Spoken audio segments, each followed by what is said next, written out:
jail voice. I didn't know jail voice. The lady was still here. Yeah, Collect call. she's here to stay. Collect call from San Walker Penitentiary is still hanging out.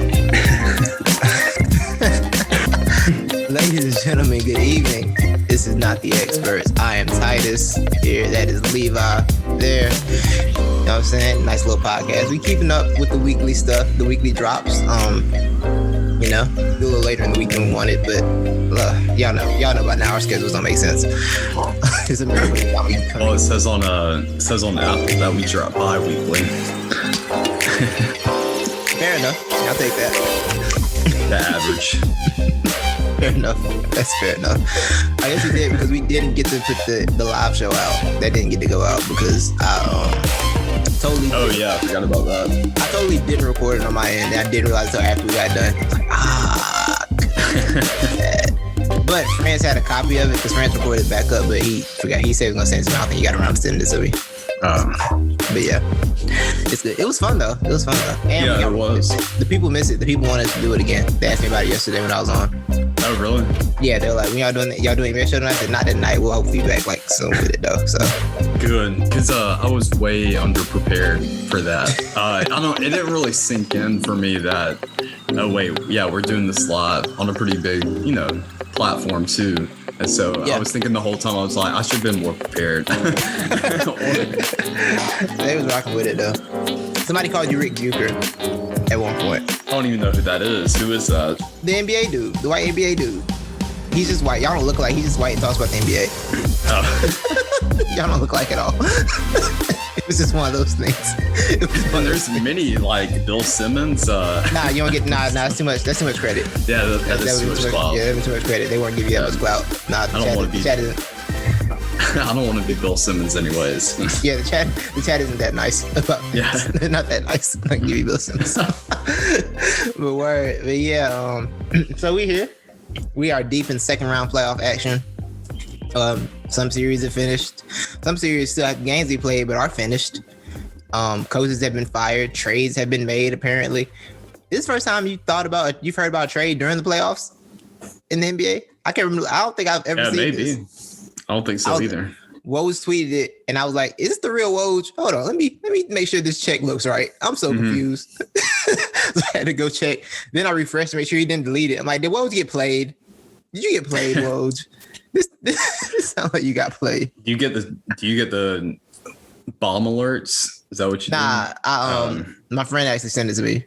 My friend sent it to me, and then I went open it up. I'm like, this feels like a setup. It's like a trap. I have my Woj. I get the Woj and Shams bombs during free agency. That's when I turn it on. That's when I turn the notification straight to the phone during free agency.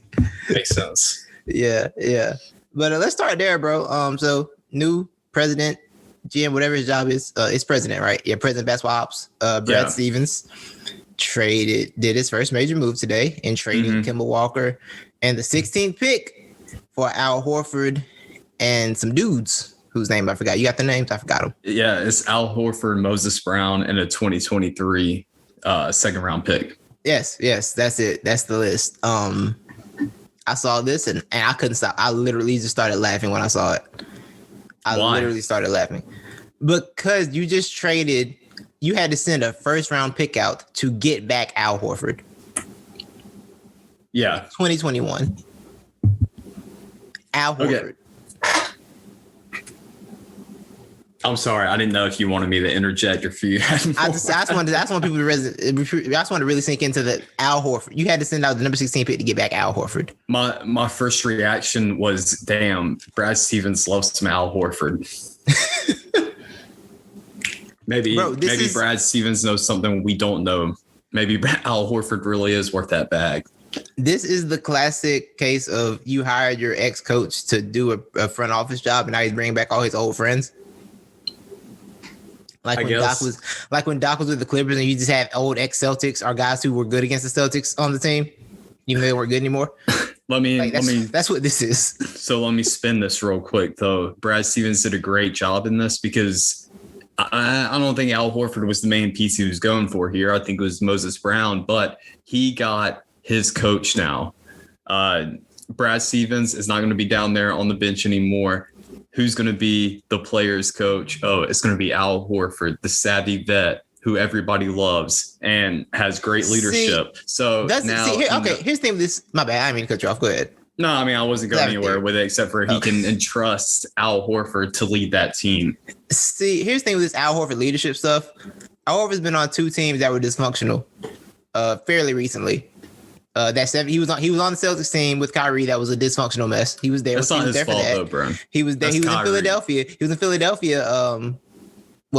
Last year, and they were a dysfunctional mess as well. So all this Al Horford leadership is doing what? All this mythical Al Horford leadership we've been praising has done what and where? That's all. Got the Hawks the best regular season they've ever had. Yeah, it was cute. That was a cute year, and then they got swept promptly. Yeah. But yeah, I'm just like this isn't Al Horford for Kimba would have made sense straight up. Having to throw a pick in there is weird. It just is dumb. That does. Yes, it makes more sense straight up. Throwing in a first round pick is ridiculous for Al Horford, Levi. There's no way around that. Okay, but that's give the first thing. round pick to get Al Horford. You should. So, but we're ignoring they got Moses Brown though. What's that gonna do? So apparently, from my research and that I've seen, Moses Brown is actually a dude that within the next 2 or 3 years, he's totally worth all that. Are they rebuilding? Are they trying to win championships? What are they doing? Well, I mean, I think they addressed something that they need. They addressed a 5 who's actually going to freaking play defense and stay up under the rim. He's old and washed. Actual interior defense. Moses Brown. Oh, Moses Brown plays 5? Yes. That's cute. Did they have? We'll see what happens. I feel you talking about 2 to 3 years. Their championship window is now. Their championship window is supposed to be now. They've been in this fake championship window for 7 years. It's about time they break through. I'm not here for these extra prospects. This prospect life. You're trying to make moves to win. Okay. Well, I mean, look, Moses I have another Brown, theory, actually. Okay. I mean, I really think you're sleeping on Moses Brown right now. I don't care about Moses Brown. From all the basketball experts out there, they were tweeting how great of a move this was for Brad. They always do that. They love Brad Stevens. They're going to anything Brad Stevens does is going to be looked at as great. They love him. Everything he does, anything Boston does. Oh yeah, they have big plans for this. It's the same thing. We can get to this asset culture later too. We can get into that later because I got a lot to say about that. Come talk about you, David Griffin. This Celtics are supposed to be trying to win championships. You talking about 2 to 3 years from now, Moses Brown's going to be good for them, and their future is now. Well, I think probably sooner than that. I was being generous with the 2 to 3 years. The future is right now. The only reason this makes sense because they say $10 million in the salary cap. That's nice. That's very good. About $7 million, I think. Actually, that's very good. You definitely want to save money. Can I give you his stat line against the Clippers, which was the last game he played? Sure. 24 points. He went 12 for 19, 18 rebounds, 3 assists, and he had a couple blocks. That's fantastic. Oh, that's when the Clippers had the bench. Yeah. That's when the Clippers, you remember the Clippers didn't tank those last 2 games? Remember they tanked against OKC and Houston I was hoping you wouldn't remember that. Yeah, I definitely remember that. You already know that was coming. Yeah. I'm not impressed. I'm not impressed by this move. It just seems dumb. So we'll see what happens with them going forward. Apparently, Brad Stevens and Sam Presti are old buddies, which is why the trade made even more sense because they're friends. So you know how these friends in the NBA do. Hey, just give me this. I'll give you that. Hey, cool, wonderful. Mm-hmm. You can't tell me the best you could have got for Kim Walker was a 2nd round pick and Moses Brown and some other dudes and Al Horford. That can't be the best offer you could have gotten. I refuse to believe that. Mm-hmm. I just don't believe it.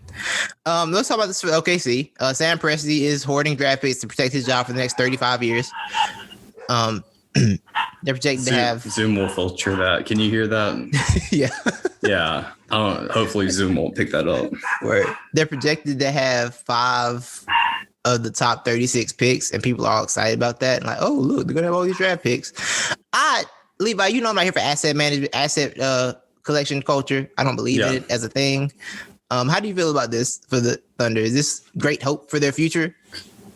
Well, number one, I'm kind of really surprised still that you don't think this was a good trade and I'm questioning why you're like, oh, they had to give up a 1st round pick because exactly what you just said. You don't trust in the draft picks. I I mean, I really don't know. It's going to be a while for Oklahoma City to be able to do anything with those. But really, I think they have way too many picks. I think it's, bro, how many is it? Like 30 something? 36. In the next, 36 in the next 5 years? Yeah. So I like Oklahoma City, though. Like, they have promising young talent. Like, is it immediate success talent, or I mean, maybe they can reach the playoffs next year, but I mean, I don't know, bro. I don't know how to answer this because I agree with you. They're coin flips. All the draft picks are. So yeah, I don't know. But my thing with the draft pick is I feel like there's a better way to trade a first round pick besides getting Al Horford for it and having to give up Kemba Walker. I don't think you have to attach first round pick to Kemba Walker to get Al Horford back. That's my main reason with it. I feel like you can do something better with that pick. Yeah, I don't. This is just a game. This is just a shell game at this point with Sam Presti. The more picks he collects, the more people act like he didn't have 3 MVPs that he also promptly lost because he couldn't build a proper team around them. Well, 2 of them at least, because I won't blame him for James Harden. Harden won it out, but there 2 of them that he couldn't build a team around to win a championship. So he's just collecting all these assets to just build this legacy of I have all these assets. You can't fire me because I have the future in my hand, in the palm of my hands. When in fact he's not going to do anything with it. Most likely, I personally hope none of their picks land in the top 5. I hope they end up at the back of the half of the lottery every year. That'd be great. That'd be fantastic for me personally. So I think it's okay. I think it's a really weird move, and really within any era, especially the more recent era of basketball, to stockpile all these draft picks is nothing. If you compare it to the Miami Dolphins, you like the move a lot better because an NFL draft pick, well, in my opinion, at least, is a little bit more secure than an NBA one. But I think, though, as we're getting right now and what we're in with free agency, player empowerment, being disgruntled or whatever and wanting out, I think it's pretty good to have a lot of draft picks in your back pocket for when that disgruntled superstar is wanting out of his town, can't get off on free agency. He's going to have to be traded. So, and a lot of people will, look, they don't really trade big players for big players anymore. I think DeMar and Kawhi was like the last ones to even go down like that. And I don't see one going down like that in a while. So I think draft picks may be the new move if you want to, if you're a small market team like Oklahoma City and you can't pick up the free agent because who wants to go to Oklahoma City, that's when you can trade for him. Well, I mean, it's just going to be the thing where he trades for them for a year and then flips them for another draft pick because no one actually wants to stay in Oklahoma City on purpose, Well, yeah, but you're hoping to, you're kind of hoping to, everybody's got that in their mind that, hey, if we just get them here, maybe they'll stay. Maybe they'll, it's like. I feel like he knows better. He's got to know better by now. He's got to. I mean, look, man, you play with they got way different confidences that we do, bro. They think of themselves way differently than maybe, yeah, you might be right. But yeah, I haven't forgotten the fact that they were winning too many games and then they told Al Horford to go home and don't come back because we're too good right now. Yeah. They're like, hey, you just go to the crib. Thank you. You're being too good for us. Yeah. Then SGA got hurt. That's the other thing. I don't think Kemba and SGA is a good backcourt fit. No, it doesn't. Working. No, does Kemba fit with that? No, absolutely not. How many more years does he have left on his contract? Kemba's contract runs through. Let me see. I know Al Horford's contract runs through 2023. Because I wouldn't even be surprised, bro, if Kemba's moved before the season even starts. How's that work? I'm trying to figure out how that works with the trade restrictions. I don't know how many times you can trade. That is true. That is true. Yeah. That's the if there isn't anything in a clause like that. Yeah, holding it back, right? Because if they don't send it through officially and just add a third team, they don't make it go through officially yet and they add a third team to it. Yeah. Maybe that's what they do.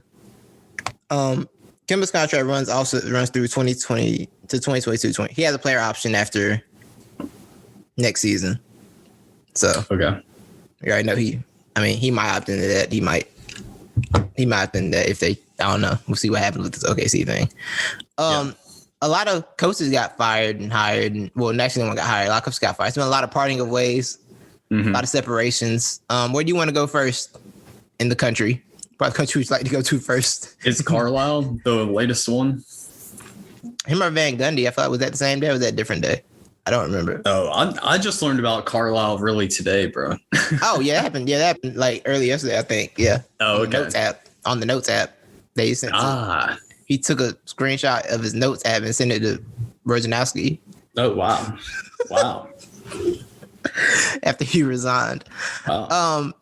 Let's talk about that. Let's just get into Dallas. Dallas is fun. This whole what part of the country is this? This Texas, Oklahoma area, that area of the country. This Dallas thing is fantastic to me because Tim Cato of The Athletic did a thorough reporting that he'd been working on since I think he said yesterday he'd been working on since April, basically. So he worked in the sports since April. We talked about some of the in-depth issues with the Mavericks in terms of their shadow GM, quote unquote, Haribal Vulgaris. I don't know how to say his name. Anyway, dude was a really popular gambler. You've heard him on Bill Simmons' podcast, heard him on other shows.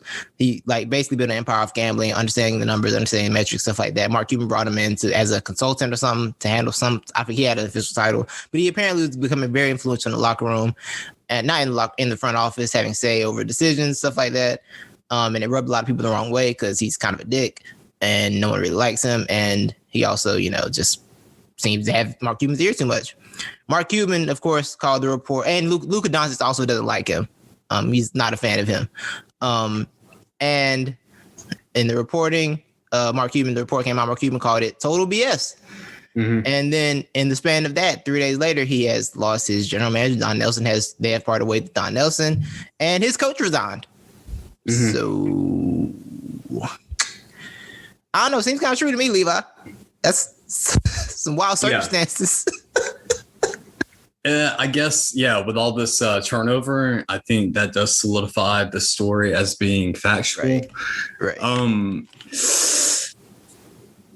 don't know how to feel about this, bro, because I really thought Mark, if he had to choose, man, I thought he was really going to just straight up side with Luka, bro, because he's already told us if it ever came down to between his wife and Luka, he was going to take Luka all day.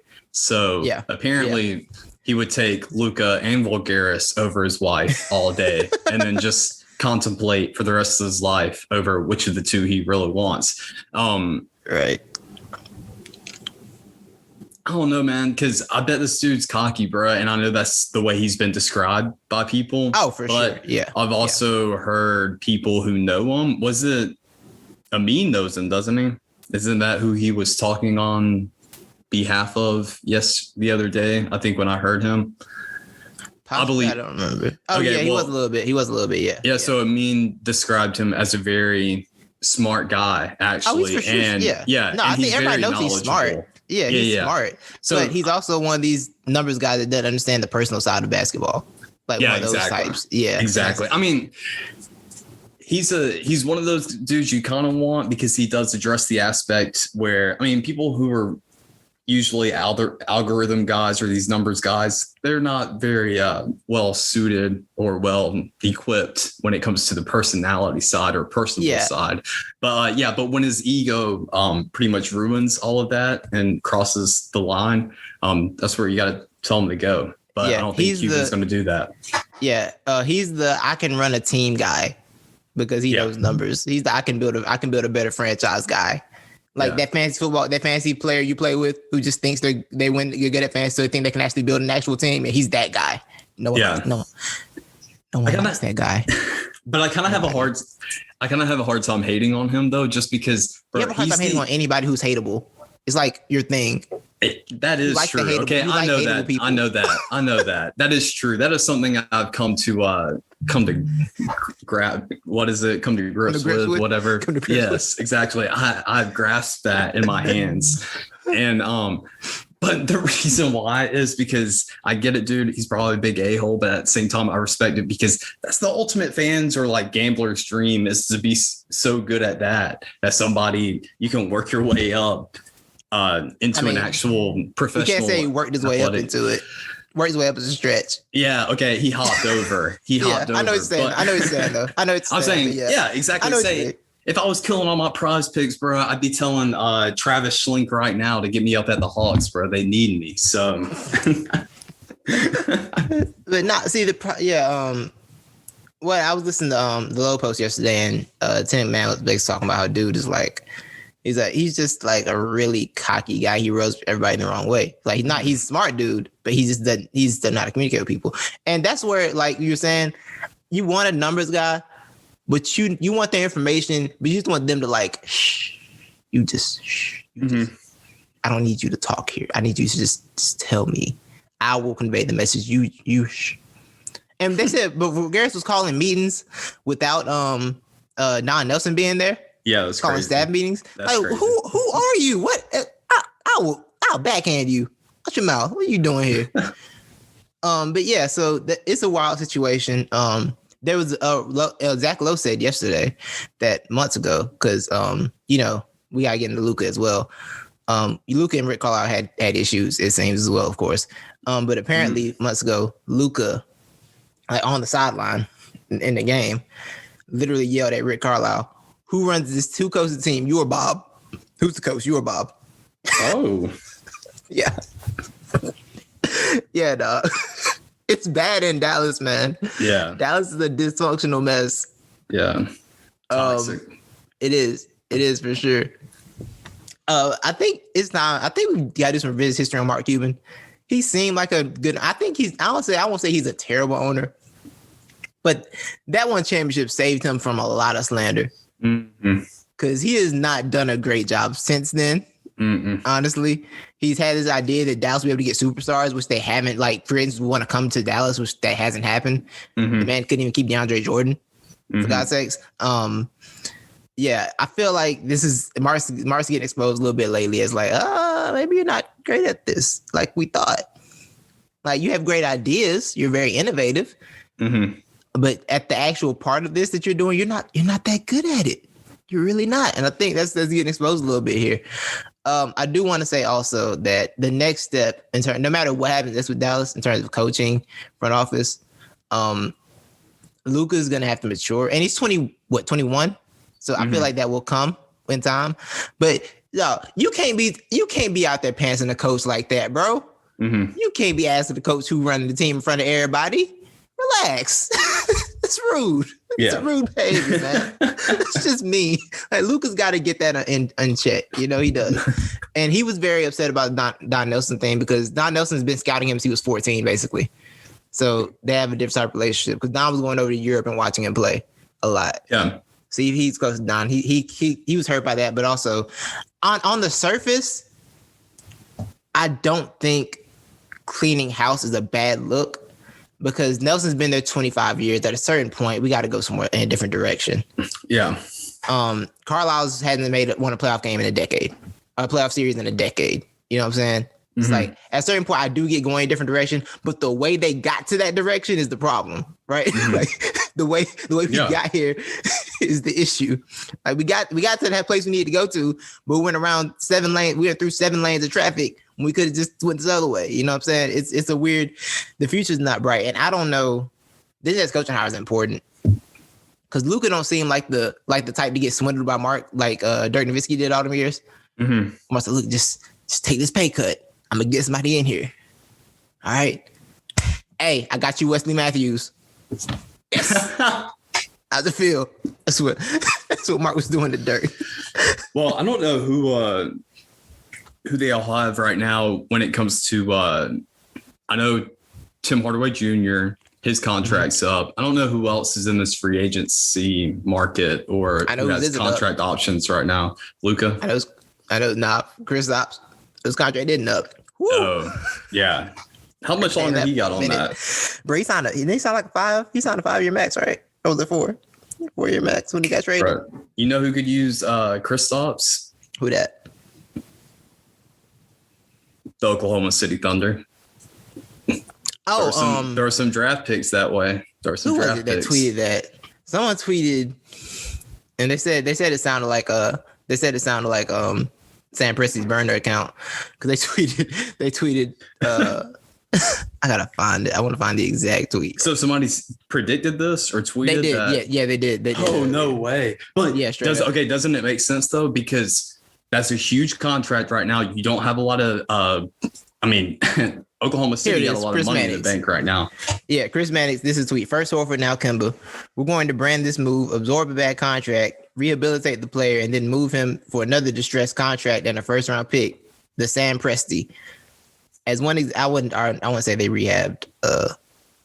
Who they rehabbed? We're gonna say they rehabbed Chris Paul. I think they rehabbed.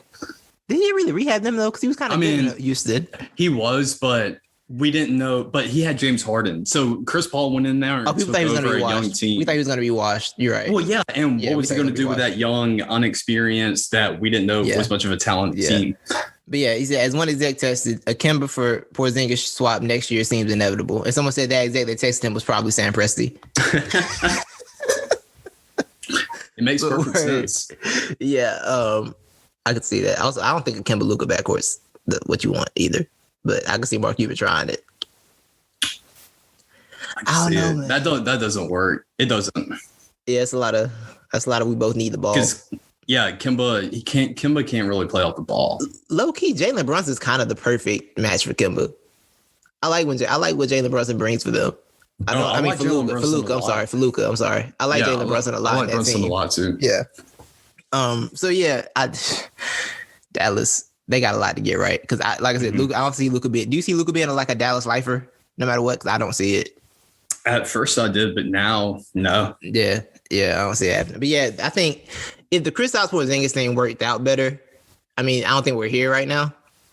But it just seemed that falling apart. His injury seemed to have made him like a shell of what he was supposed to be and what he could have been. He doesn't seem to be like that player right now. He's frustrated.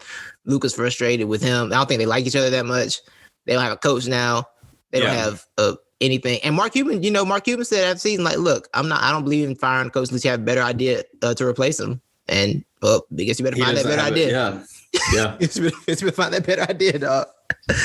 I think Mark Cuban's very delusional right now, I think, in this train of thinking, because I think he's got Luka in his back pocket, I guess, bro, because when it comes to option time, you can throw all the money in the world at him, but if Luka's going to be one of those guys like, no, I'd rather go get rings, and I can easily see him forming another super team somewhere. And I think he has that much respect around the NBA too, where players would be willingly uproot themselves and move to a different team for him, or even get their contract cut for him. And honestly, that might be what bails Mark Cuban out, is if Luka's so good, guys just want to come play with him. That might be the bailout. See, that's the thing. He gets shot. I mean, I don't know how much Luka has left on his contract, but of course he's got 1 year left on the rookie deal. But they can offer him the extension now, and because he made All NBA, it can be 200. It can be up 200 mil. Okay. So, I mean, it'll be very interesting if they offer him that and he declines it. Bro, I want a rookie to turn down that rookie extension because I don't think anyone's ever done it for real. Not a high level player, like some lower level guys have done it, but I don't think a high level player has ever turned down that max extension off the rookie deal. I want it to happen. I feel like it's gonna be him or Zion. It's gonna be the way it's going. I just think Luka's gonna ring chase early though. You think so? Yeah. And I wouldn't be surprised by that. And honestly, I was talking earlier about this, and I'm like, yo, Luka's probably like this partially because he's seen a good organization run. Because I think, if I'm not mistaken, Real Madrid, who he played for, is a good organization overseas. So he's been a pro for so long, he kind of understands how this should run. If it's not running a certain way, he's probably going to get pissed off like he is now. Yeah. And, I think that's probably what's taking place here, is that it's not like these young guys in the NBA, it's like, they get to organizations first. That's the first pro organization they see. Mm-hmm. This is like Luka's night. Luka's seen an organization run, be successful, be a freaking MVP over there. I feel like that could be playing a part in this too. Yeah. He's been a pro longer. Well, now that makes me kind of think though, because I know it's all in the same entity. I don't know how many different people are over these different clubs, but now that I think about it though, Doncic may be used to a Cuban-like owner, because Real Madrid got caught up in a whole bunch of money, tax laundering scandals or whatever, and that's why Ronaldo left Real Madrid. So, is it? Maybe this doesn't faze him. Oh, I didn't know that actually. Yeah, I don't think Ronaldo. He went the high route. He told everybody, because Ronaldo's kind of a clout chaser. And so he said, I can't play for an organization that does this or whatever, blah, blah, blah. But then a lot of people were saying, hey, bro, I'm pretty sure you've been caught before evading millions of dollars in taxes. So I may be getting all that wrong, but they're owned by they're owned by the same the soccer group as well. Yeah. Yeah, so they're all owned by the same people. So you're probably onto something there. And if not the experts. So who cares? Exactly. You know we're not wrong. Not wrong. Exactly. So I mentioned Zion earlier. Did you see any of the stuff out of New Orleans, Levi? Yes. Stan Van Gundy. Out of there.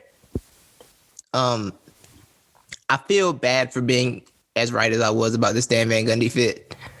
Because as a Laboratory Show fan, of course I enjoy Stan. Am I secretly happy he got fired because now we'll get Stan Van Gundy's basketball nuggets on the Wednesday show thing in your face? Yes, I am happy about that. Also, this is something else I want to say, Levi. Coaches, you know what my dream would be? To be a mediocre NBA coach for a few years and to just parlay that into TV success. I would never leave television. Yes. Never. Why would I do? Mm-hmm. Why would I go back? Stan Van Gundy hates his life when he coaches. Mm-hmm. He is sad all the time. He comes on TV. He is a delight. Mm-hmm. Thibodeau outside of coaching is a delight. And these dudes want to go back to just being hurt and angry all the time. And I'm like, why? Why would you want to do this? Mm-hmm. Just let me get about 3 years on the team, bro. You know what I'm saying? Let me have a good quotable moment. Basically, I want to be David Fizdale. I want to go be a coach for a couple years. Let me get a quotable in, get fired. I'll go coach the jump every day. I don't care. Just get me enough clout to where I can say I'm an insider and then let me go be on TV. Mm-hmm. That is the path. Because you can make a living off that. That is the pathway. And I want Stan to embrace that path. Because I'm tired of seeing you get fired, dog. I'm kind of over it at this point. You made it a year. The kids don't like you. You're too much for the kids these days. All right. I want you to be free yourself, little bird. Van Gundy. Well, as one who once said that he enjoyed Stan Van Gundy Thursdays more than Greg Cody Tuesdays. You did say that. I am happy. I will redact that though, or I would like to retract that statement and I will flip it. I will say Greg Cody Tuesdays will always forever be my favorite. I love Greg and Cody, partially is due to the fact because he's always sick, but he stresses me out. Yeah. It's like, yo, stop coughing so much. I'm getting scared, bro. Yeah. Partially due to the fact, why I am redacting that is because I was a huge Stan Van Gundy cheerleader. I thought he was a good fit for the team. I thought he was going to be successful with the Pelicans. So now, can I respect Stan Van Gundy's Nuggets as much as I did before after seeing him waste all of that talent? No, Titus, I can't. He will never be the same in my eyes. He's hurt. So much wasted talent. It's like a weird version of Don't Meet Your Idols. Exactly. That's what it was. The revisionist history or memory for me was beaming compared to what it really should have been, what my opinion should have been on Stan Van Gundy. Bro, think about how much different life would have been if he would have taken the Warriors job instead of going to Detroit for the power. Yeah. I mean, I don't think they have a championship. For success. Yeah. I don't think they have a championship, but I'm just saying, imagine that. He went and chased the power and then did what in Detroit? Got Blake Griffin. I don't see him giving Steph Curry the green light, though. Why are we shooting threes? Why are we shooting so much, guys? Guys. Run the offense. We have plays for a reason. It would have gone bad. It definitely would have gone bad. Yeah. The Warriors got bailed out on that one, too. Low key. The Warriors got bailed out a few times. But yeah, man, Stan is gone now. He seemed to not get along with the players. Players didn't seem to like him. And I can see it. I can totally see Stan not vibing with the younger generation of player. I can totally see that being a thing. Also, this is a deep level I want to get into, Levi. I want to peel back these layers of this oyster. That's not a thing, but you know what I'm saying. I want to peel back the layers. That's not. I don't know what metaphor I combined right there, but I combined some metaphor. I want to the onion. I want to peel back the layer of this onion. There we go. I want to peel back this onion layer. Let's get. I didn't know if you were gonna look for the pearl in the oyster. Yeah. Let's talk about David Griffin, Levi. He's been in New Orleans 2.5 years. Mm-hmm. He is on his second head coach already. You already burned the head coach card twice. Mm-hmm.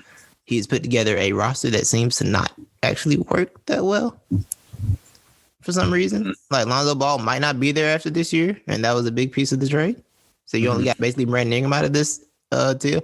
And Levi, I remember 2 years ago, you and I both laughed at people because they were like, "Oh no, the Pelicans, they might have won this trade. Sure, the Lakers got Anthony Davis, but look at the Pelicans' future. Their future is so bright." Hey man, I should take this credit and just let you keep going, but I was one of those people, bro. So just go. Oh, were you? Okay. Yeah, just so okay. So we both know. I thought they won the trade. I thought they won the trade. Yeah, people were so excited about. Okay, well, people were so excited about these assets they had. Like, oh, look at the assets! Look at the assets! They got a young core and assets. This is what I always say about assets, Levi. What are you gonna do with them? What's he done besides fire his second coach already? It seemed to have drafted a pretty good piece in your boy from Alabama, Nikhil. No. Dadgummit. Oh, Kyra Lewis. Yes. Seeing that done a decent job. That's cute. That's adorable. But you got Zion. Zion is the crown jewel, and you lucked into that. You really didn't deserve that, if I'm being honest. They're kind of afraid now as a franchise. I don't know if you saw this, but Zion's family is like a little worried about what New Orleans is doing. They don't trust them right now, which is for me. On one hand, I get it. On the other hand, your son, I'm sorry, I won't say his parents. I don't want to say his parents. I was gonna say son. Your nephew / son or whatever he is, whatever family members are worried about this. Has played 80 total games. Maybe relax a little bit with the public leaking of comments. Maybe chill. Tell your son or nephew or cousin, whichever family member you are. Am I missing anything? Am I missing any branches of family? He's Zion's, yeah. Whoever you are to Zion, whoever Zion Williams is to you, maybe just shut up a little bit. All right, maybe just be quiet. He hasn't even played a full season of basketball in 2 years total. He had played 82 games total. Maybe you just relax with the public comments. All right, I get it, but just shut up a little bit, okay? Respectfully, I don't disrespect. I don't disrespect nobody, auntie. I got aunties. Everything we say is respectively. That's a fact. I was muted. But yeah, I get their comments, but like, yo, just chill. And also, I don't trust the organization right now either. And on the other hand, I think the Pelicans are panicking a little bit because they are afraid after they lost Anthony Davis and Chris Paul that this is going to happen to them again as a franchise. And you don't have to say that fear, Levi. You don't have to say that fear. What's that? Good. Yeah. Accountability. Mm-hmm. Do your job well. And you ain't got to worry about things like this. You done your job. Kind of all right. But I don't know how this team fits. I don't know how this team moves going forward. Do you think Ingram and Zion are a good fit like going forward? Because I'm not sure about that one. I don't think they are unless you can bring in a point guard. Which you got Kyra, but you can also play Kyra at the 2 if you need to. You can switch him around like that. But you kind of need a glue guy. You need a little bit of a veteran presence on that team to make things work. But I don't know how big of a fan I am. Yeah. So I don't know, man. I really don't know. I just don't think. No, I don't like the duo. You can do something different. Yeah, and I like them both as individuals. I don't know how their games mesh together because they both seem to kind of need the ball. Yeah, I'm not sure how much of a market you have out there for Brandon Ingram, just because doesn't he have a pretty fat contract? I know he's it'd be hard to figure out the trade package because I think teams want Brandon Ingram, but I feel like it'd be hard to figure out, make the trade match up because of the contract. Yeah, they just max him out. So exactly. So I don't know. I don't know what you do with him, man. I don't know. I think the best bet to get some assets back is probably do a sign trade with Lonzo and restricted free agency. because they have the rights to match any contract Lonzo offer Lonzo gets this offseason, which somebody's gonna offer him. I think people just have the Bulls in play for that, which I don't hate that fit for Chicago either. I don't hate a Lonzo Ball, Zach LaVine backcourt at all. I don't hate it. Push Kobe White out. He probably be 6 man, which might be better for him anyway. Honestly, he likes to shoot a little too much. Yeah, he does. My boy's here for one purpose. Like my man's here for one purpose and one purpose only, dog. So yeah, I think that would be their best bet. The Zion Williamson, Steven Adams thing is also weird because it kind of messes up the floor space, but also Zion was not ready to play NBA level defense last year. So you kind of do need that veteran presence. They got some weird decisions to make going forward. And it's the weird thing about being a young team, man. Trying to build around and figure out what you got is so complicated and figure out which direction to go in. It's very complicated, bro, and I understand that. But I don't know, man. You got a lot of praise coming into it, David. So, Yeah, I mean, it's on you, buddy. You know what? I think it can. I think it can work. You just got to bring the right coach in. The right coach? Yeah, that makes sense. So, I'm willing to give it another chance. Yeah, I'm only giving them a chance. Just like I say that, thinking about the fact that it's kind of why I felt bad for Gundy because they didn't get a lot of time to prep anything before the season started. Like a really weird year, so it's kind of difficult to implement your system. But also, they didn't get off to the best start going forward. They blew the most leads in the league, fourth quarter leads in the league, which is a result of being a young team and kind of a coaching thing as well. A little bit of both of those. So I kind of get, but it's what I'm saying. It's the same with Lloyd Pierce. If you lost the locker room, you lost the locker room, and you don't really get the locker room back once it's gone.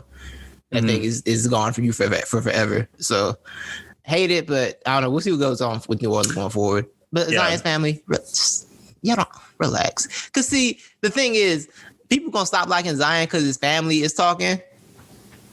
You know what I'm saying? Yeah. It's the Uncle Dennis effect. So I want Zion to stay likable. Just chill. Wait till like year 3. Wait till the rookie deal is up, and then come out bombing if it's going south. Like I want the athletic exclusive like bombshell that shakes stuff for a week. That's my type of action. That's what I want. I want that Bleacher Report aggregation to be like 3 pages. That's what I want to see it go down. Can let me just ask you real quick. I won't ask you for a particular name, but do you think when they're looking for their next coach, do you think they need to look for more of an offensive-minded coach or a defensive-minded coach? And I will go ahead and answer that question first. And I would say I think it'd be really interesting to see them with a defensive-minded coach just because of how long and athletic that team is. And oh my God, definitely. If you can get them to play just to buy in and play some hard press man-to-man defense, I don't see how you can beat them. It's weird, right? Because I think Sam Van Gundy emphasizes defense, but also Lonzo Ball regressed defensively under them. Yeah. And Lonzo Ball is a guard that's a really good on-ball defender. I feel like he regressed last year in a lot of ways.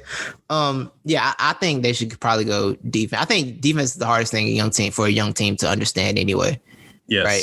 So I think they should definitely go the defensive direction. But you got to have the thing where you got the offensive mastermind on your sideline, right? Oh, yeah, for sure. You need that. But yeah, I think they should. Okay. I'm sorry. I heard something weird. I know what's going on outside.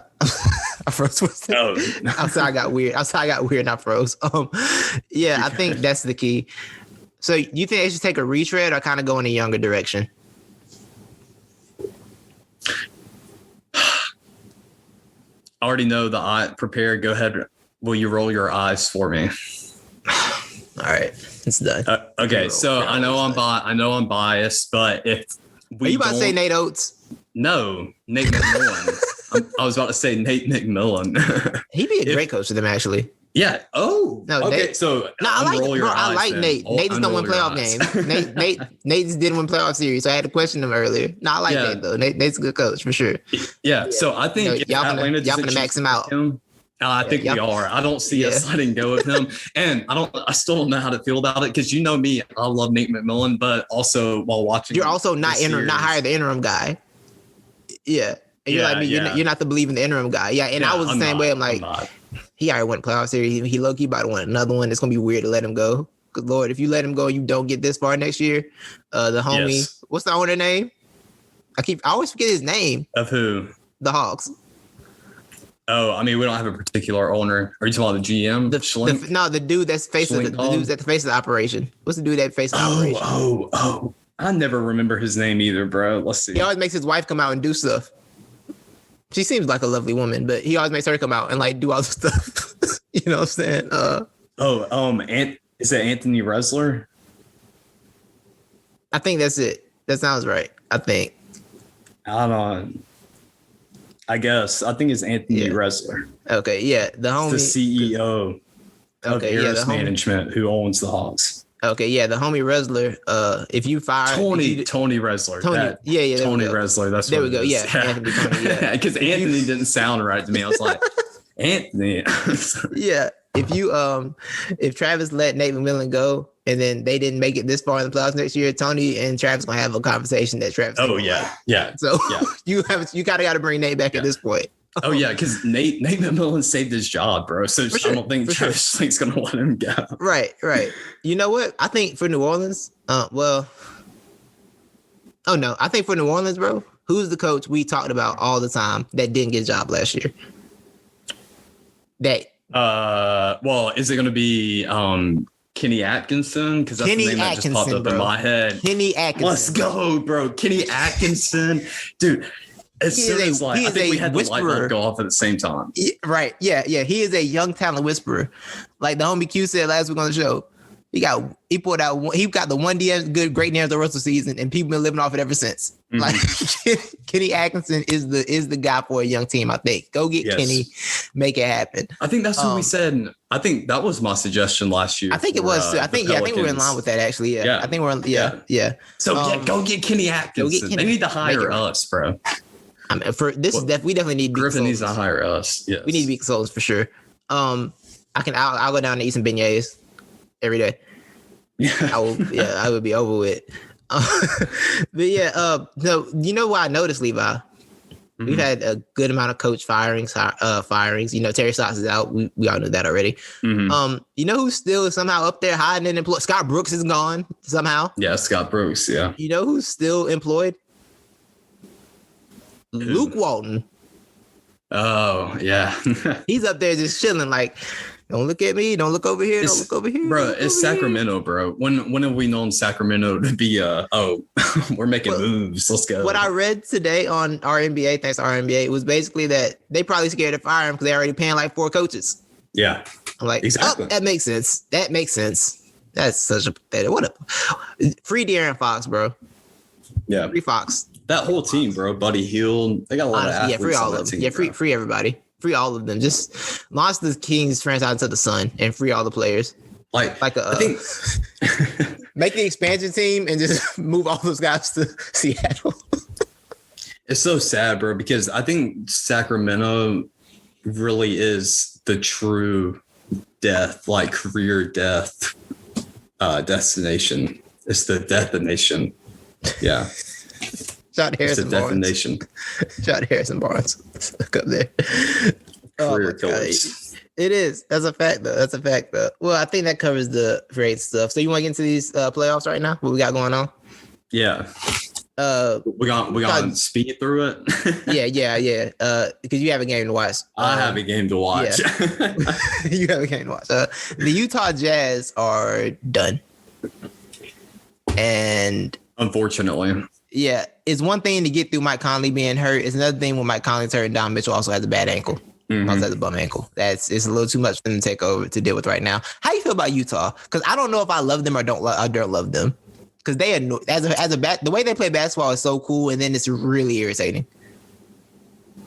Well, when they're playing team ball and they're hitting their shot, okay. I've compared.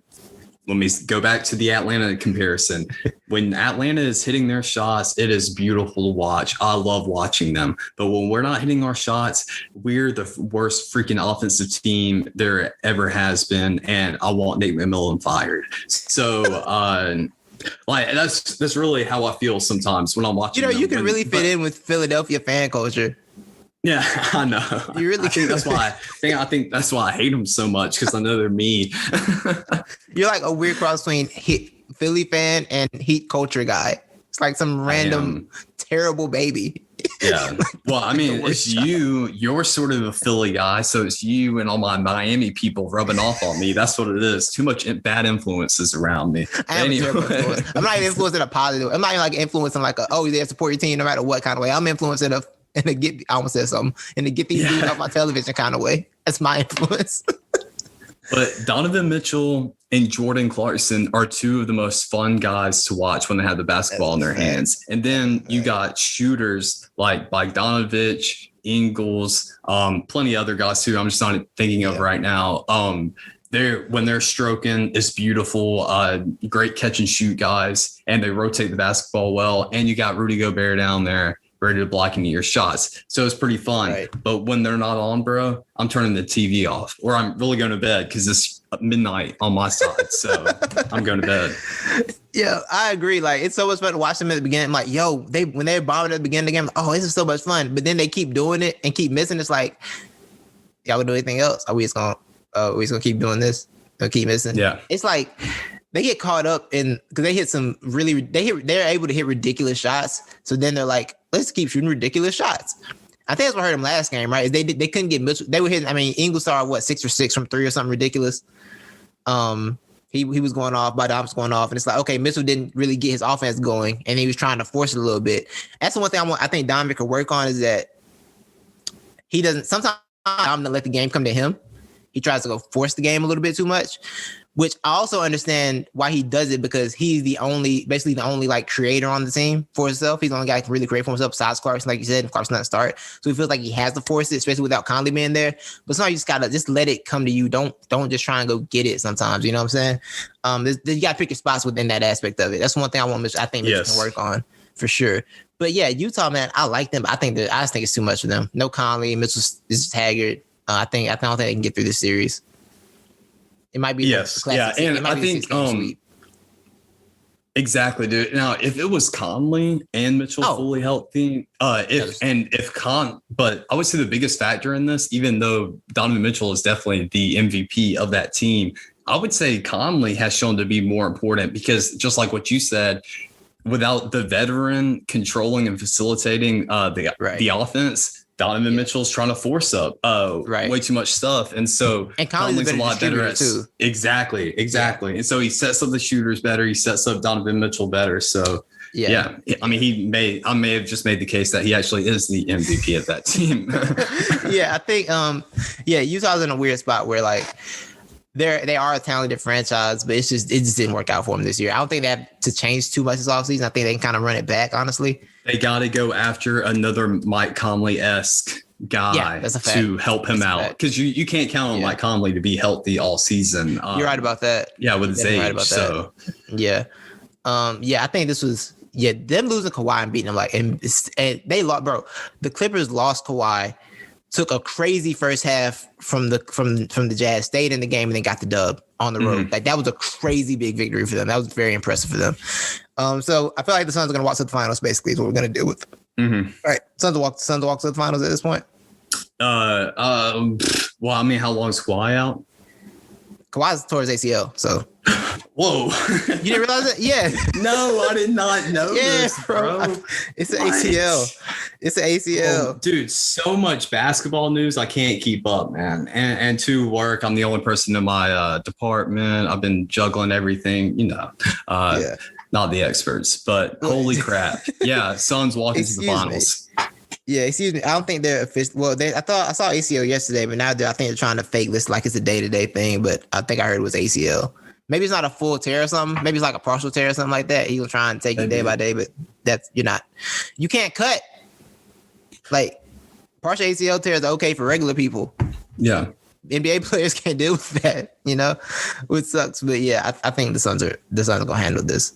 Shout out to PG for, having a playoff game. Shout out. You know what I'm saying? Shout out to that. We'll move on. Game 7. We have a game 7. With the Milwaukee Bucks and the Brooklyn Nets. Mm-hmm. That Reggie Miller take doesn't seem so bad now. I just want to say that.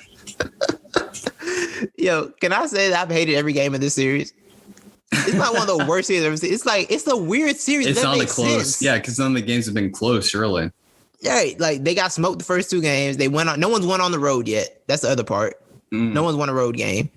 The Nets, he said the Nets smoked in the first two games. The Bucks won a game scoring 86 points in the modern NBA. We had that game. We had the KD miracle game, which is that was beautiful. After I was able to reflect and actually appreciate it, that was a great time. And then we had game 6, which Giannis decided that like Budenholzer was like, you know what? I think you can change things up in a series, guys. Did you know that? And everybody's like, yeah, bud. Giannis at the 5, no threes, and boom, they got a dub. You know what I'm saying? They got the win. And now we have game 7, and I have no idea what to expect. It's hard for me to pick a road team to win a game when they haven't won a game all series. So I guess Nets, but I do think the KD minutes are gonna come back at some point because he's having to play a lot of minutes, dog. Well, that's why that Reggie Miller take doesn't seem so bad now. It's a terrible take. I don't know, man. I don't think it was. You don't play with a game 7, man. You don't know what can happen. That is true, but exactly. It's You want to kill him. If you can kill him, you want to kill him. Yeah. Philly. Who you got in game 7? I'm gonna go with the Nets. Okay, yeah. I think you owe people apologies because you called people dumb for picking the Bucks, and the Bucks are still here and forced game 7. So you owe people an apology. Oh, I do. I'm sorry, Titus, and everybody else out there. I call dumb. For thinking that the Bucks were even going to have a chance in this series. Yeah, I mean, you looked right for 2 games. You for sure looked right. Yeah. This was pre-Kyrie, wasn't it? Yeah, this was pre-Kyrie. Yeah. I also wanted to shout out David DeFore, who works at Athletics, one of my favorite people. He somehow, for some reason, picked the Bucks in 5 before the series started. Dave be going out the window. I like Dave a lot because I think Dave looks at basketball in a very interesting way. But sometimes he be going out the window, dog. He's like, yeah, I got him in 5. Everybody was like, whoa, bro. You gotta relax. You have to relax. Yeah. So shout out to him. They made fun of him good yesterday on the show. What have you thought about Giannis in this series? Why aren't you in the paint, bro? Yeah. Yeah, it's my same thoughts as always. That fadeaway on James Harden pissed me off so bad. Like, bro, he can't walk. Oh yeah. Oh yes. Walk, bro. What are you doing? Yeah. What in the JJ Beret is going on here? Mm-hmm. What in the Joel Embiid is going on here? Oh my God. Yeah. That guy. So I guess we still the people, Levi.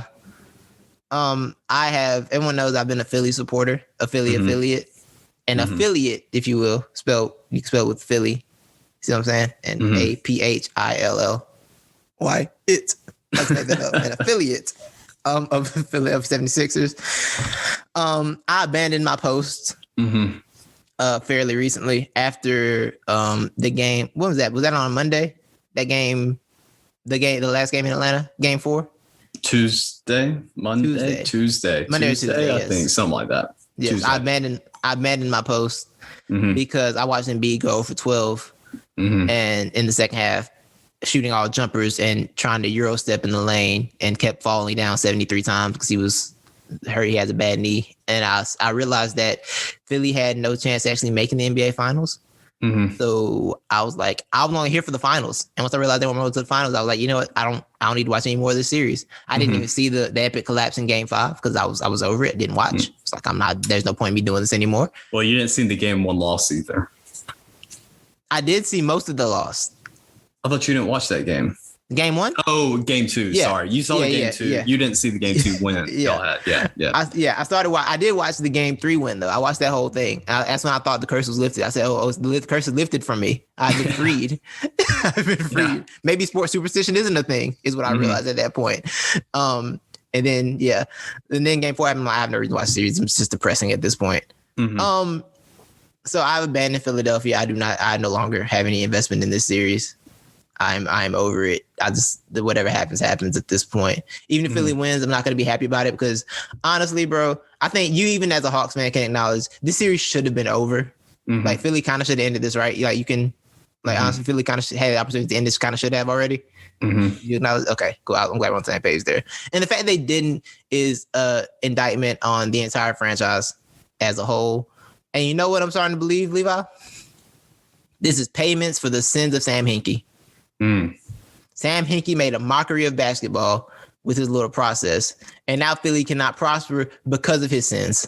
That is my belief. It's Sam Hinkie's fault. Ban Hinkie from every NBA arena for life. Terrible person. Yeah. It's definitely not karma on one of the worst fan cities in the world. So, it's definitely not any of y'all's fault. Y'all booed Santa Claus. It's called the Santa Claus. He ain't real. He ain't real. Who cares? Santa curse. He's not real. Could have been booed. Kids, if you're listening, I'm sorry. I was about to say, kids, Titus is a liar. Don't listen to him. Anyways, I wanted to say that even though I gave a hesitant in agreement with you about how the series should have been over, Titus, what's today? Friday. So Wednesday night. Yeah, Wednesday night. I don't know exactly what time it was, but I know it was with about 4 or 5 minutes left in the third quarter. And actually, Titus, we can say it was the second quarter, man. I was mentally out, bro. I was already prepared.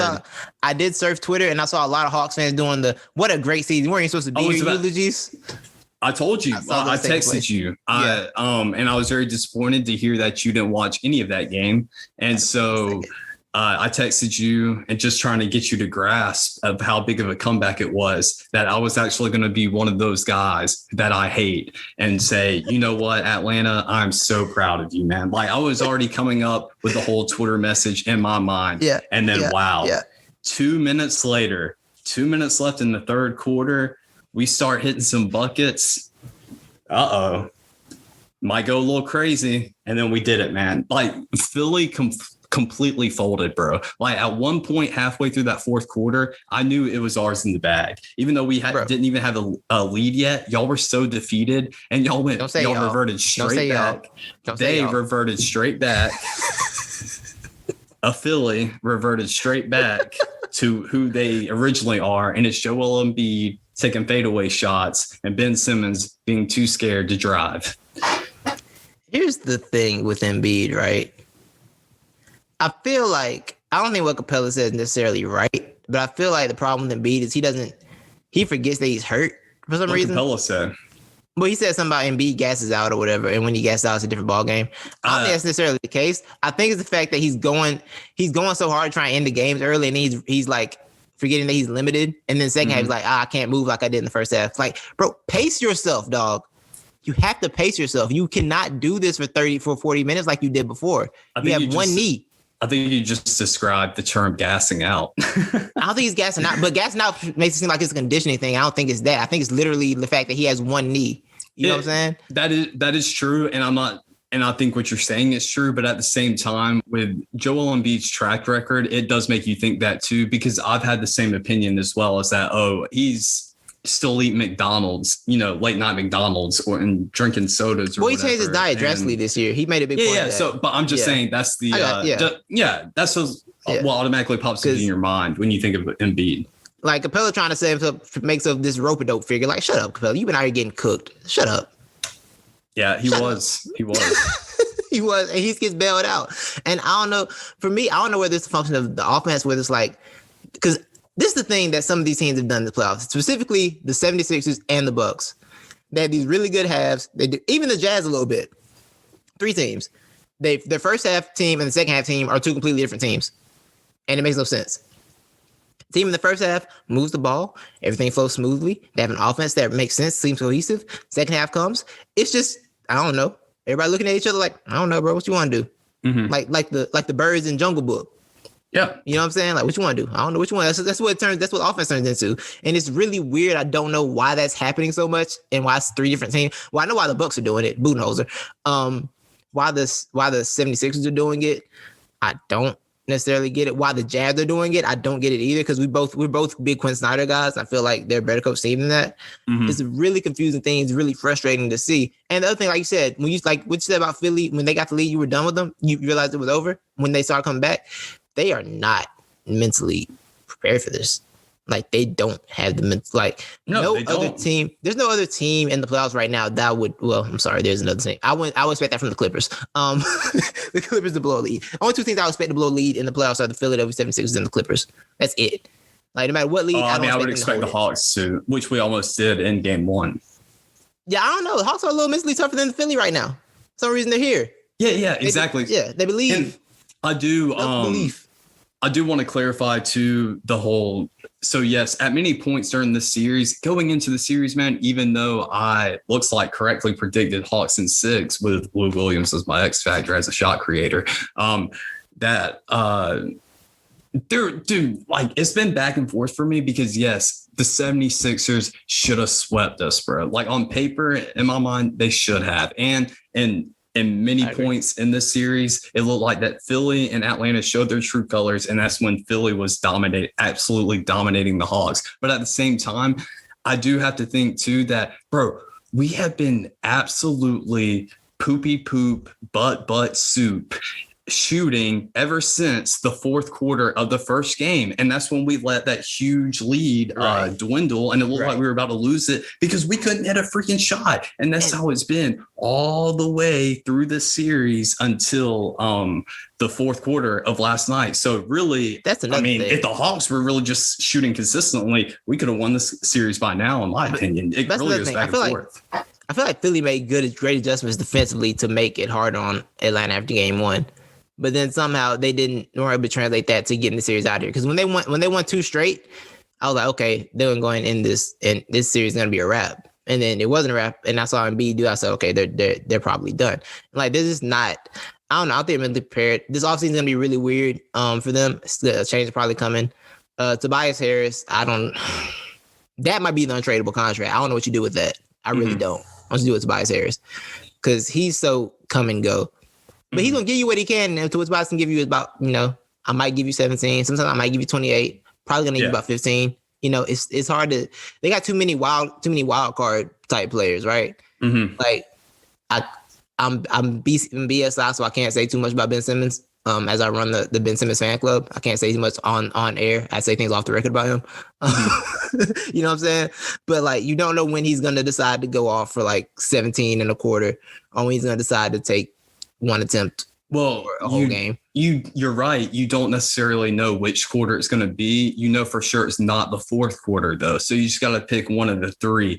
And I want to go back. It might not be the whole game. It might not be the whole game. That's true, man. He was aggressive in one game this series. They said, yo, go be aggressive, and he smoked y'all.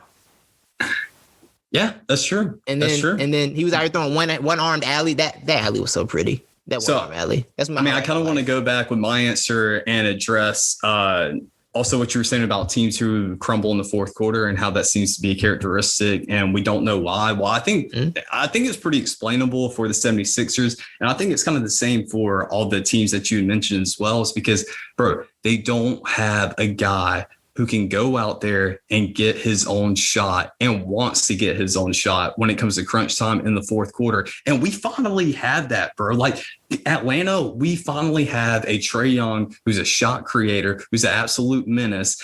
He's terrible. I mean, he's so hard to guard on defense. I guess that's what I meant by absolute menace.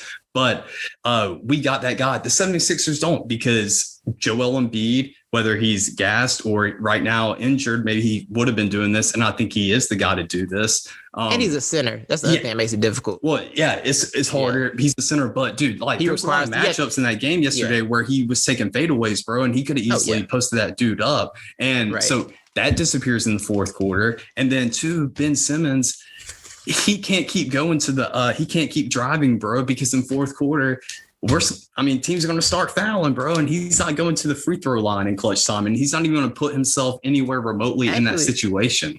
I like what Amin said about this, to where he was like, Doc's just telling me, look, go get fouled and we'll be in the bonus all game. I'm like, I don't hate that. It's not a bad plan. But I think Ben is so conditioned to he wants to not do anything that hurts the team, which then in effect hurts the team, which is, you know what I'm saying? Which is why I feel like I think I attract. Well, that's why they're a mental case right now. I think I like Ben Simmons because I relate to Ben Simmons in ways where I'm like, nah, I don't think it's going to be good for anybody, so I just won't do it. And then I do nothing, and then everybody ends up not working anyway. So I kind of relate to Ben Simmons because I understand that mindset. and I also understand the mindset of that I feel like he has of like trying to excel at what you're good at and not necessarily understanding that you're good at more than what you think you're good at. Mm-hmm. You know what I mean? Because we all know what Ben can do on a basketball court, but I don't think Ben fully understands what we can do on a basketball court. Mm-hmm. I don't think he fully gets it, which is like me in some ways in like my regular life. I don't like people be like, yo, you know, you're good at this stuff, right? Like people tell me that like regularly, like, yo, like my close friends will be like, yo, you know, you're good at this. Cause I'll be like, even you, cause I'll be like, dang, I did good. Like bro, you be like, bro, you know you're good at this. And I'll be like, oh yeah, I guess I am, huh? Yeah. Like, I just thought you got to believe it yourself. And I don't know if Ben's ready to believe it yet. That's the most negative thing I would say about Ben Simmons right now on this platform. But I think I'm not saying anything negative about my Australian prince. But I mean, I think that thing is, dude, I really think the Achilles and that huge wall that's right in front of him, that mental wall he can't get over, is literally a line that is, I can't remember how many feet a football. I mean, the free throw line is from the basket, but it's a line, bro. And that's what I think it is, because I think even though risking those, too, but that's another story. Okay, risking. Y'all do a lot of punk strategies. It's gotten to where he doesn't even want to risk the foul, bro. Even though I think he can go in and finish those 8 times out of 10 with an and one. For sure. He doesn't want to do it, bro. He doesn't even want to put himself in that risk. No, he doesn't. He doesn't. And this is the thing about being the guy that wants to help the team, and also you don't realize you're hurting the team. But it's fine. They're gonna go home. Series gonna end, and then I don't have to hear about Philly. I don't have to feel about 76 for another year. So that's be out of my life, and I'll go where Ben Simmons goes. That's where I'm going. I want y'all to understand that. So one last question before I get you out of here. How do you feel about Embiid as a franchise player?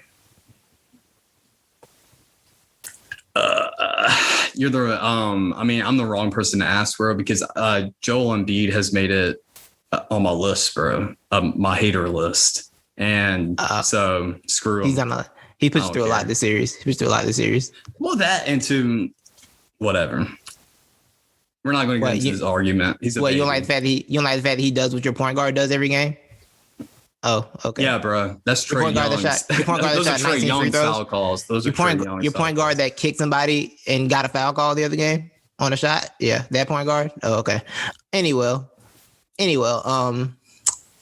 honestly, I like Joel a lot, but I don't know how many years we can expect Joel to be good because these injuries keep piling up and he's a 7-foot tall monster.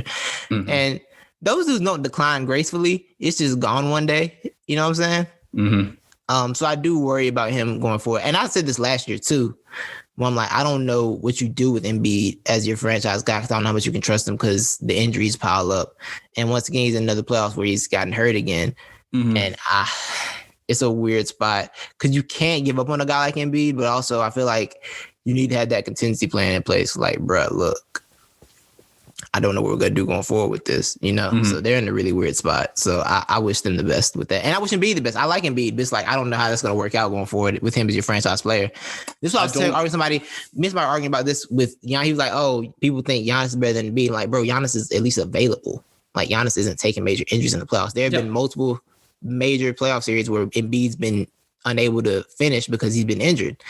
Like, that's why people have Giannis above him. It's really availability. Yeah. And that's showing itself once again, even though they're both having really weird playoff series. But one of them's having a weird playoff series because of his flaws. The other one's having a weird playoff series because of injuries. And one is fixable and one is not. Mm-hmm. Injuries are not fixable. Giannis' issues are mostly fixable. Mm-hmm. Mostly. I would say I don't know. You're right. You don't know how the future is going to go. And I wouldn't, if I'm in that position, though, and I have to make that decision, I'm going with what Stephen A suggested. And if I'm the Philadelphia 76ers, yeah, I'm willing to shop every single person except for Joel Embiid, just because I don't want to be that guy who shopped him too early. Exactly, bro. Right. You can't because he could last for another 15 years, maybe not dominate for 15 years, but he's just too good. And that potential's too good to let him go right now. Yeah. So shop everybody except for Joel Embiid. Yeah, it's a really difficult spot. But yeah, a roster. Daryl Morey's going to do a major roster overhaul this offseason. I'm pretty sure if they flame out like this.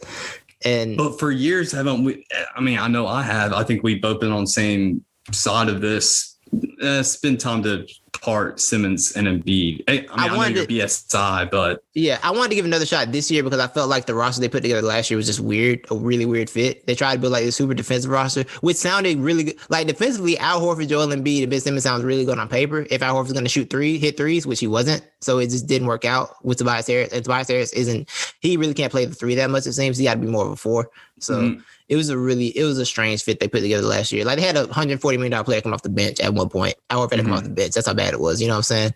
But yeah, I wanted to see them together for another year to see how it worked. And it worked pretty well. I mean, they got the 1 seed. The pieces fit decently. But now everything, Embiid wore down. Simmons is doing things that I don't need him to be doing right now. You know who would be, you know what would be a great trade? What's that? And this is a total hypothetical because I don't think it can possibly work with contracts. Talk to me. I think Russell Westbrook and Joel Embiid together would be very beneficial for both of them. And I think Bradley Beal and Ben Simmons being together would be pretty beneficial for the both of them. I don't hate Beal and Ben Simmons together, actually. Dude, I really don't. That's a guy, because that's a spot up shooter who Ben Simmons can dish it out to, or when Ben Simmons is in that mental lock, that's the guy who can go creates your own shots too with Bradley Beal. Honestly, a good trade. Is a good trade. But the only thing I worry about Joel Embiid. Yeah, I worry about spacing with that. But I guess you can have shooters around those two because Russ needs the basket and Joel it keeps Seth Curry. Yeah, and then put in Seth guy. Is so good. I'm glad people realize how good. Like I feel like people slept on Seth a little bit. Seth is really talented. Seth is a really good player too. Yeah. They waste. I mean, they wasted Seth Curry games. Bro, it killed me. You can't waste role player games. Exactly. You cannot waste a great role player game. Yeah. That is the key to everything. Because you don't get two of those. You get one. You get one per series. We wasted the Kevin Huerter game earlier in the series. Yeah. So and they wasted the Seth Curry game. Well, I'm gonna let you go watch the rest of the game. Oh, can I say one more thing? Yeah, talk to me. If it's straight with you, I'm sure this one will drop before, but I still have a little 30-minute rant in the archives because I recorded before. You said a 30-minute rant. You said a little 30-minute rant. It's shorter than that, but continue. I just want to laugh at 30. Yeah, I know. And I got to edit it down because there was a lot of space in between it. But I got it was a pre-last game before reaction, and then I might top it off with a after this game reaction, put it together and put it out. Yeah. But so when they hear me say though that you wrote off the series, that was a prediction, people. That was before I actually got the message from Titus that he didn't care about the series anymore. So my joke about Titus throwing away the series was correct. That comes from years of knowing me. That was the first reason that. He's like, I literally recorded a show last night and said you probably gave up on the series. I'm like, he knows me so well. He knows when I'll be over it. Well, will you confirm this for me? Because I made a joke. I said, I'm sure Titus has already thrown away this series because he likes, because I know how quick he is to throw everything away. And then I said, I bet he loses a lot of things because he probably just sees things laying around the house, throws them away. And then a few weeks later, he's wondering, oh, where's that thing that I needed? Oh, I probably threw it away. I lose a lot of things too early. I lose a lot of things, but they're typically on my desk somewhere. Oh, like it was just a joke and went with it. But yeah, no, you're close. You're not wrong. You're not totally wrong. I would throw stuff on a desk. I throw Philly on the desk, and I can pick it back up later, maybe. Yeah, if they act right, I can pick it back up. But yeah, nobody abandons the team like me. Quite like I do. Nobody does this good. But yeah, so that'll be hopefully we can put that out I guess today or tomorrow, so we might have a double drop. And it's not just the Hawks Sixers thing. I talked about some other things too, stuff we didn't even address because there's been so much stuff going on. Yeah. It's not just Hawks Sixers. Yeah, we'll be on the lookout for that. I appreciate y'all. Enjoy the playoffs, and we'll be back sooner than you think, probably. Peace out.